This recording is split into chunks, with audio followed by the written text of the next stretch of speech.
Magandang buhay! Sa video na ito ay tuturuan ko kayo about multiplication of monomials.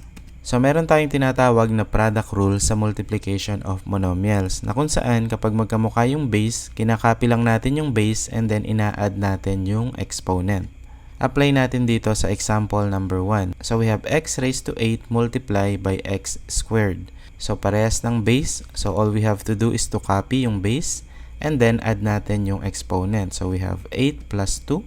So we have x, bring down lang natin, and then 8 plus 2, the answer is x raised to 10. So simply, just copy the base and then add the exponent. 8 plus 2 is equal to 10. So ang sagot natin ay x raised to 10. Second example, a squared times a raised to 3. So copy lang natin yung base na a and then add natin yung dalawang exponent. 2 plus 3 and copy lang natin yung a. 2 plus 3 is equal to 5. So the answer is a raised to 5.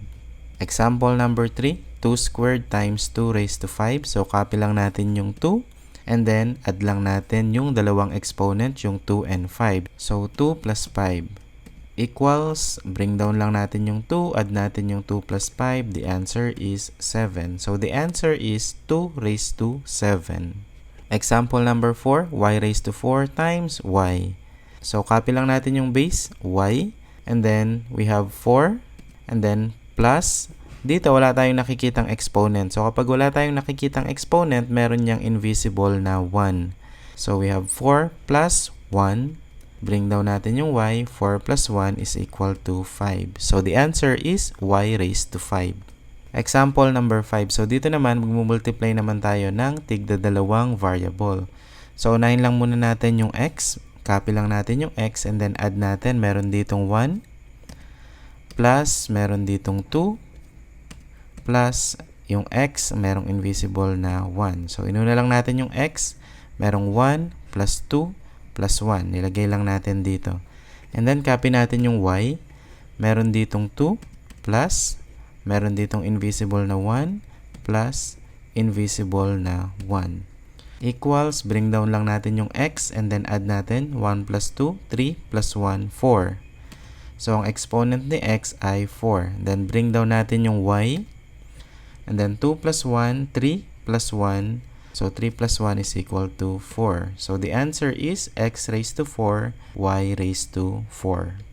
Example number 6. So, ngayon naman may number na sa unahan nung ating variable. So, kapag ganyan, ang kailangan lang natin gawin ay i-multiply. So, we have 3 times 4 para dito sa dalawang number, 3 and 4.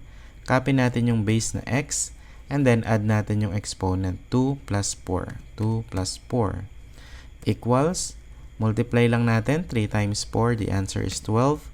Then, bring down natin yung x. Add natin yung exponent, 2 plus 4, the answer is 6. So, ito na yung ating sagot, 12x raised to 6. Example number 7. So, again, multiply lang natin yung dalawang number na nasa harap. So, we have negative 6 times 2. And then, yung dalawang a. Copy lang natin yung a. Meron ditong invisible na 1 plus invisible na 1. And then, proceed tayo sa b. Copy lang natin yung b.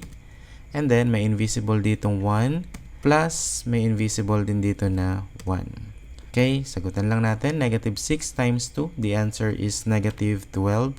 So, dahil multiplication ang magkaibang sign, kaya ang sagot natin ay negative. Then, bring down natin si a. 1 plus 1, the answer is 2. Bring down si b. 1 plus 1, the answer is 2.